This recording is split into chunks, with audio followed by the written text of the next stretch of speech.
बिस्मिल्लाहिर्रहमानिर्रहीम अल्हम्दुलिल्लाहि रब्बिल आलमीन अस्सलातु वस्सलामु अला खातिमुन नबिय्यीन अल्लाहुम्मा सल्लि अला मुहम्मदिन नबिय्यिल उम्मी व अला आलिहि वसल्लम तस्लीमा।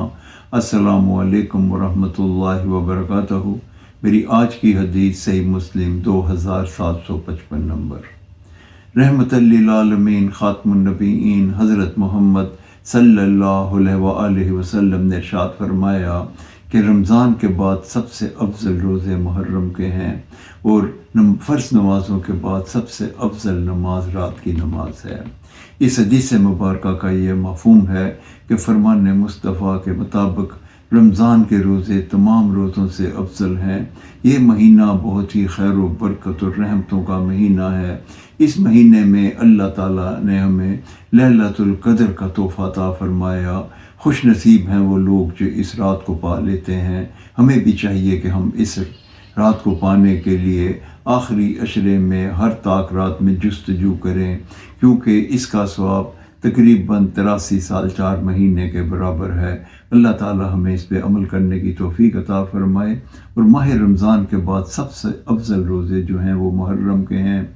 मुहर्रम के रोज़े जो हैं वो 9-10 मुहर्रम के रोज़े हम रखते हैं, मगर इससे पहले भी यहूद व नसारा जो थे वो ये मुहर्रम का रोज़ा रखते थे। नबी पाक सल्लल्लाहु अलैहि वसल्लम ने ये फरमाया कि हम उनकी मुशाबत नहीं करेंगे, हम 9-10 मुहर्रम का रोज़ा रखा करेंगे। अल्लाह ताला हमें वो रोज़े रखने की भी तौफीक अता फरमाए। और इस हदीस मुबारक में नबी पाक सल्लल्लाहु अलैहि वसल्लम ने नमाज़ों की कदर व मंजिलत का बता दिया। फ़र्ज़ नमाज़ें तो हम पे फ़र्ज़ हैं, ये मुसलमान और काफिर के दरमियान फ़र्क है। उसके बाद नबी पाक सल्लल्लाहु अलैहि वसल्लम ने सबसे अफजल नमाज रात की नमाज यानी तहज्जुद की नमाज को कहा है। तहज्जुद की नमाज जो है वो अल्लाह को बहुत प्यारी, बहुत लाडली है। उस नमाज में अगर एक आंसू इंसान के गाल पे गिर जाए तो तमाम मसाइल का हल हो जाते हैं, तमाम मंजिलें आसान हो जाती हैं।